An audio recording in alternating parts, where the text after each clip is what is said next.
I do my job, people hate me. In fact, the better I do my job, the more people hate me. And no, I'm not a meter maid, and I'm not an undertaker.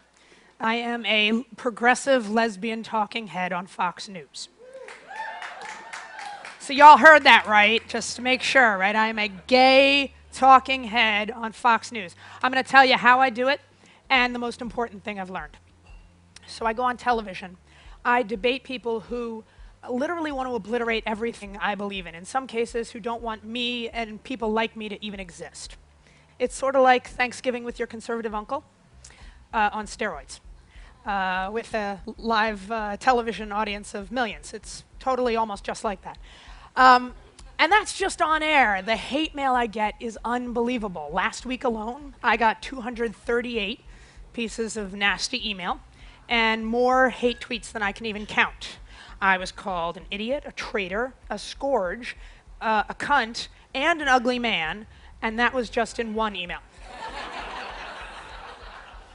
So, what have I realized being on the receiving end of all this ugliness? Well, my biggest takeaway is that for decades we've been focused on political correctness, but what matters more is emotional correctness. Let me give you a small example. I don't care if you call me a dyke. I really don't. I care about two things. One, I care that you spell it right.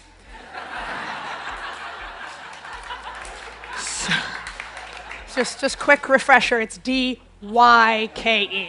You'd totally be surprised. And second, I don't care about the word, I care about how you use it. Are you being friendly? Are you just being naive? Or do you really want to hurt me personally? Emotional correctness is the tone, the feeling, how we say what we say, the respect and compassion we show one another. And what I've realized is that political persuasion doesn't begin with ideas or facts or data. Political persuasion begins with being emotionally correct.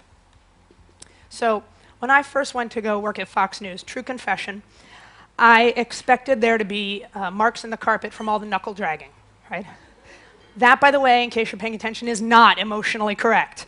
But liberals on my side, we can be self-righteous, we can be condescending, we can be dismissive of anyone who doesn't agree with us. In other words, we can be politically right, but emotionally wrong. And incidentally, that means that people don't like us, right? Now here's the kicker. Conservatives are really nice. I mean, not all of them, and not the ones who send me hate mail, but you would be surprised. Sean Hannity is one of the sweetest guys I've ever met. He spends his free time trying to fix up his staff on blind dates, and I know that if I ever had a problem, he would do anything he could to help. Now, I think Sean Hannity is 99% politically wrong, but his emotional correctness is strikingly impressive, and that's why people listen to him. Because you can't get anyone to agree with you if they don't even listen to you first. We spend so much time talking past each other and not enough time talking through our disagreements. And if we can start to find compassion for one another, then we have a shot at building common ground. It actually sounds really hokey to sort of say it standing up here, but when you try to put it in practice, it's really powerful. So, someone who says they hate immigrants, I try to imagine how scared they must be that their community is changing from what they've always known. Or someone who says they don't like teachers' unions. I bet they're really devastated to see their kids' school going into the gutter and they're just looking for someone to blame.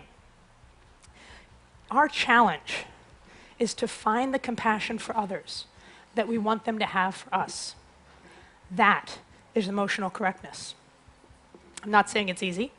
An average of like 5.6 times per day, I have to stop myself from responding to all of my hate mail with a flurry of vile profanities. This whole, sort of finding compassion and common ground with your enemies thing is kind of like a political, spiritual practice for me, and I ain't the Dalai Lama.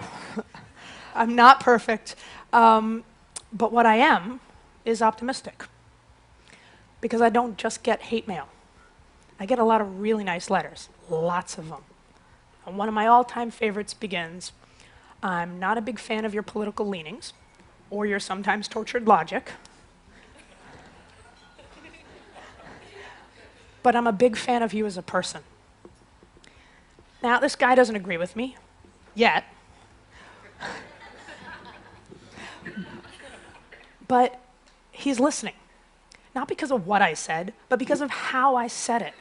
And somehow, even though we've never met, we've managed to form a connection. That's emotional correctness.